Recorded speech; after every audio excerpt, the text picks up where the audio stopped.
కథనాలు రాసిన ఆంధ్రజ్యోతి ఈనాడు పత్రికల వాళ్ళందరినీ కూడా అడిగిన, నేను ఎక్కడైనా ప్రచారం చేసినట్లు ఒక ఫోటో కానీ, నేను మీటింగ్ పెట్టినట్టు ఒక ఫోటో కానీ, నేను పలానా పార్టీకి ఓటేయమన్నట్లు చెప్పిన ఒక వీడియో కానీ ఏదైనా ఉంటే ఒక్క ఆధారం ఉంటే చూపించానని చెప్పి నేను అందరికీ ఛాలెంజ్ చేసిన, ప్రభుత్వానికి రిక్వెస్ట్ పెట్టినా, లెటర్ రాసిన, ఎవ్వరూ కూడా ఒక్క ప్రూఫ్ కూడా, ఒక్క ఆధారం కూడా చూపించలే నేను ఒక పార్టీకి వైసీపీకి ప్రచారం చేసిన అని చెప్పి. అయినా ఎలాంటి ఆధారాలు లేకపోయినా అడ్డగోలుగా ప్రభుత్వం నన్ను ఉద్యోగం నుంచి డిస్మిస్ చేసింది. కానీ ఇప్పుడు ఏం జరుగుతుంది? నిన్న మహానాడు జరిగింది, మీరు చూడండి. ఉద్యోగులు మహానాడులో పాల్గొన్న ఫోటో, పంచాయతీ కార్యదర్శి మహానాడులో పాల్గొన్న ఫోటో, ఎస్ఐ మహానాడులో పాల్గొన్న ఫోటో, ఉద్యోగి మహానాడులో పాల్గొన్న ఫోటో. ఉద్యోగులను మహానాడులో ఫోటో పార్టీ కండువాలేసి, పార్టీ చూడండి, పార్టీ గుర్తింపు కార్డు పెట్టి ఉద్యోగులను మహానాడులో పాల్గొనిచ్చింది. అంతకుముందు కూడా, ఇప్పుడే కాదు, 2014-19 మధ్య కూడా ఉద్యోగులను టీడీపీ ధర్నాలో ఉద్యోగులు పాల్గొన్న ఫోటోలు ఇవన్నీ ప్రూఫ్లతో సహా. అంటే 2014-19 మధ్య కానీ, ఇప్పుడు కానీ ఎప్పుడైనా కూడా ఉద్యోగులను రాజకీయంగా వాడుకునేది ఎవరు?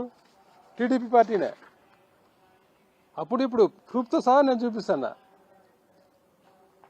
అయినా ఎలాంటి చర్యలు లేదు.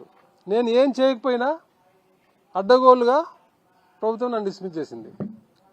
ఇంకొక ఘోరమైన విషయం ఏంటంటే, వ్యక్తిగత కక్షల్లో ఒక పార్టీ కార్యకర్త, టీడీపీ కార్యకర్త చనిపోతే తోట చంద్రయ్య అనే వ్యక్తి, ఆయనకు రూల్స్కి విరుద్ధంగా చట్టాలను ఉల్లంఘించి ఆయన కొడుకు ఉద్యోగం ఇచ్చిండు. సరే, ఉద్యోగం ఇచ్చినాకైనా అతను ఉద్యోగం చేయించాలి కదా.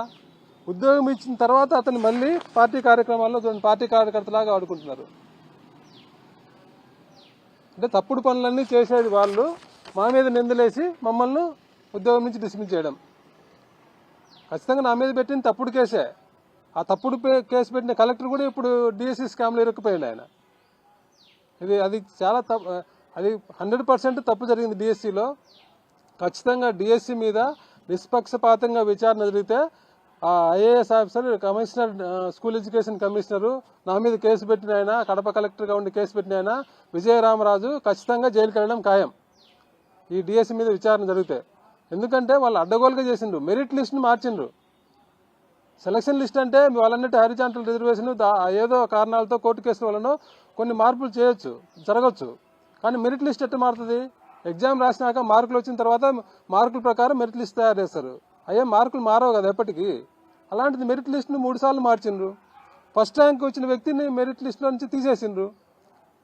దానికి ఏం చెప్తున్నారు అధికారులు? అతను కౌన్సిలింగ్ పిలిచినా అటెండ్ కాలేదన్నారు. అటెండ్ కాకపోతే ఉద్యోగం ఇవ్వండి, సెలక్షన్ లిస్ట్లో పేరు పెట్టకండి. కానీ మెరిట్ లిస్ట్లో నుంచి పేరు ఎట్లా తీసేస్తారు?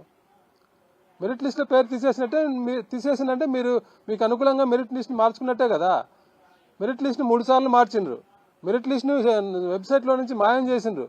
మళ్ళీ పెడతారు, మళ్ళీ తీసేస్తారు, మళ్ళీ పెడతారు. ఇన్నిసార్లు ఎందుకు గందరగోళం చేస్తున్నారు?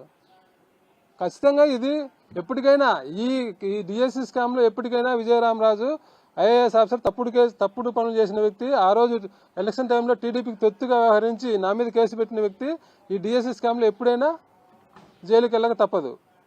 ఖచ్చితంగా నిష్పక్షపాతంగా విచారణ జరిగితే. ఇంత అన్యాయంగా చేసిన అతను.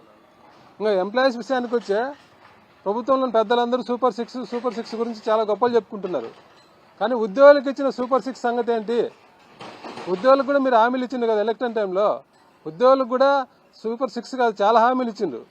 అట్లా ముఖ్యమైన సూపర్ 6 ఉన్నాయి ఉద్యోగులకు కూడా. ఐఆర్ ఇవ్వాలి, మీరు చెప్పిందే. అధికారంలోకి వచ్చిన వెంటనే ఐఆర్ ఇస్తామన్నారు. పెరిగిన పిఆర్సీ అన్నారు. పెండింగ్ బిల్స్ అన్ని క్లియర్ చేస్తామని చెప్పిండ్రు. సిపిఎస్ ఉద్యోగులకు జీపీఎస్ కంటే మెరుగైన పెన్షన్ విధానం తీసుకొస్తామని చెప్పిండ్రు. 1వ తేదీ జీతాలు ఇస్తామని చెప్పిండ్రు. డిఏలను క్లియర్ చేస్తామని చెప్పిండ్రు.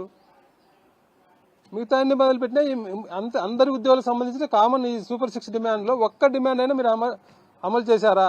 2 ఏళ్ళైంది అధికారంలోకి వచ్చి. ఉద్యోగులకు ఇవ్వాల్సిన ఒక్క హామీనైనా మీరు అమలు చేశారా? ఉద్యోగులకు ఇవ్వాల్సిన ప్రమోషన్లు ఇస్తున్నారా? ఉద్యోగులకు ఇవ్వాల్సిన డిఏలు ఇస్తున్నారా? అధికారంలోకి వచ్చిన వెంటనే అయ్యారు. ఇప్పుడు ఏమైంది హామీ సంగతి? అధికారంలోకి వచ్చి 2 ఏళ్ళైంది. 2 ఏళ్ళైనా మీకు వెంటనే అంటే ఎప్పుడు 5 ఏళ్ళు అయిపోయినా అక్కడ వెంటనే అంటే? గత ప్రభుత్వం కూడా ఇదే హామీ ఇచ్చింది. అధికారంలోకి వచ్చిన వెంటనే అంటే వాళ్ళు ఫస్ట్ క్యాబినెట్లోనే అప్రూవ్ చేసి 2019 జూలై నుంచి ఐఆర్ ఇచ్చిండ్రు. ఇప్పటికి 2 ఏళ్ళు అయింది, ఆ హామీకి దిక్కులేదు. మెరుగైన పిఆర్సీ ఇస్తామని చెప్పిండ్రు. పాత ప్రభుత్వం వేసిన పిఆర్సీ కమిషన్నే రిజైన్ చేయించింది మీరు. ఇంతవరకు పిఆర్సీ కమిషన్ వేయలే. 2 సంవత్సరాలు అయింది, పిఆర్సీ కమిషన్ అపాయింట్ చేయలే. పిఆర్సీ కమిషన్ అపాయింట్ చేసినాక పిఆర్సీ కమిషన్ రిపోర్ట్ ఇచ్చి మళ్ళీ దాన్ని ఇంప్లిమెంట్ చేయడానికి, ఉద్యోగ సంఘాలతో చర్చించి ఇంప్లిమెంట్ చేయడానికి 2 సంవత్సరాలు పడుతుంది. అలాంటిది ఈ రోజుకి మీరు పిఆర్సీ కమిషన్ వేయకపోతే పిఆర్సీ ఎప్పుడు ఇంప్లిమెంట్ చేస్తారు? అసలు ఈ 5 ఏళ్లలో పిఆర్సీ ఇంప్లిమెంట్ చేసే ఆలోచన ఉందా ప్రభుత్వానికి? పిఆర్సీ ఇంప్లిమెంటేషన్ హామీ గంగలో కలిసిపోయినట్టే. 1వ తారీఖు జీతాలు అన్నారు. ఎవరికి ఇస్తున్నారు 1వ తారీఖు జీతాలు? ఈ నెల నిన్న 1వ తారీఖు జీతాలు పడి అందరికీ టీచర్లు అడగండి. మీరందరూ, మీకు తెలిసిన మిత్రులందరూ, మీడియా మిత్రులందరూ, మీకు తెలిసిన టీచర్లు ఉంటారు కదా, నిన్న జీతాలు పడినాయా, ఈ రోజు పడినాయా, ఇంకా కొందరికి పడలేదా అడగండి, తెలుస్తుంది. గ్రంథాలయ సంస్థ ఉద్యోగులకు 3 నెలలు జీతాలు పడ్డంలే. 1 రోజు 2 రోజులు కాదు. గత ప్రభుత్వంలో 3వ తారీఖు 4వ తారీఖు పడితే గందరగోళం చేసి, హంగామా చేసి, పేపర్లు ఈనాడు, జ్యోతి అన్ని గందరగోళంగా రాసి ఉద్యోగులందరినీ రెచ్చగొట్టాయి కదా. ఇప్పుడు గ్రంథాలయ సంస్థ ఉద్యోగులకు 3 నెలలు జీతాలు పడ్డంలే. కాంట్రాక్ట్ ఎంప్లాయీస్కు 2 నెలలు జీతాలు పడ్డంలే. ఎవరు మాట్లాడడం లేదు. 1వ తారీఖు ఎవరికి ఇస్తున్నారు జీతాలు? పెండింగ్ బిల్స్ క్లియర్ చేస్తామని చెప్పిండ్రు. పెండింగ్ బిల్స్ ఎన్ని ఉన్నాయి? మీరు అధికారంలోకి వచ్చినాక మీరు ఇచ్చిన శ్వేతపత్రం ప్రకారమే పెండింగ్ బిల్స్ 22,000 కోట్లు 2024 జూలై నాటికి.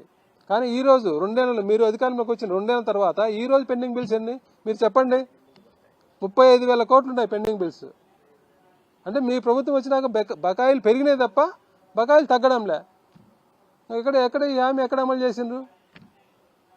సిపిఎస్ ఉద్యోగులకు గత ప్రభుత్వం పెన్షన్ గ్యారంటీ ఇస్తూ మినిమం పెన్షన్ 10,000 రూపాయలు చేస్తూ పెన్షన్ గ్యారంటీ స్కీమ్ తీసుకొచ్చింది.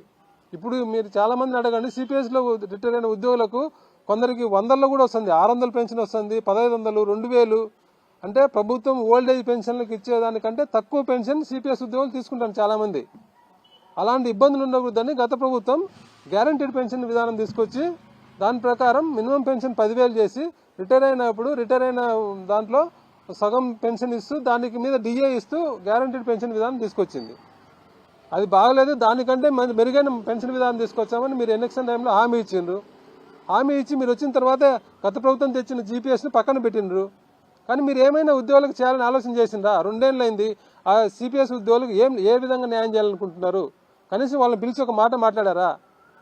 వాళ్ళతో చర్చించారా? మీ దగ్గర ఏం ప్రతిపాదన ఉంది? సిపిఎస్ ఉద్యోగులకు న్యాయం చేసే ప్రతిపాదన ఏముంది? అసలు దాని గురించి పట్టించుకుంటున్నారా? ఈ హామీ అంతే. ఇంకా డిఏలు ఇప్పుడు ఉద్యోగులకు 4 డిఏలు పెండింగ్ ఉన్నాయి.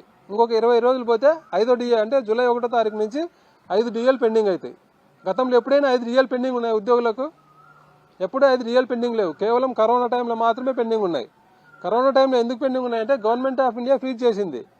కరోనా వల్ల ప్రభుత్వాలు అన్నీ ఒక రాష్ట్రము దేశమే కాదు ప్రపంచం అంతా ఇబ్బందులు పడింది, ఆర్థికంగా తల్లకిందులైంది. కాబట్టి ప్రభుత్వానికి ఆదాయం పడిపోయింది. కాబట్టి టెంపరీగా 1.5 సంవత్సరం పాటు డిఏలు ఫ్రీజ్ చేసింది గవర్నమెంట్ ఆఫ్ ఇండియా. దానివల్ల అప్పుడు మాత్రమే 5 డిఏలు పెండింగ్ ఉన్నాయి. అది మన రాష్ట్రంలో కాదు, మొత్తం దేశమంతా పెండింగ్ ఉన్నాయి. కానీ ఈరోజు కేవలం మన రాష్ట్రంలో మాత్రమే డిఏలు పెండింగ్ ఉన్నాయి, మిగతా రాష్ట్రాల్లో ఎక్కడా లేదు. ఎందుకని అంటే కరోనా కంటే భయంకరమైన వైరస్ ఏమైనా ఉందా? కరోనా కంటే ఇబ్బందికరమైన వైరస్ మన రాష్ట్రంలో ఉందా? ఈరోజు ఉంది అంటే ఉంది. ఆ వైరస్ ఏంటంటే చంపా వైరస్.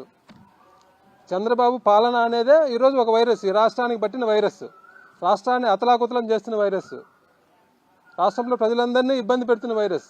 ఇది కరోనా కంటే 100 రెట్లు ఘోరమైన భయంకరమైన వైరస్ ఈ చంపా వైరస్. ఈ వైరస్ వచ్చిన తర్వాత రాష్ట్రానికి ఆదాయం పడిపోయింది, రాష్ట్రం అప్పుల్లో కూరుకుపోయింది.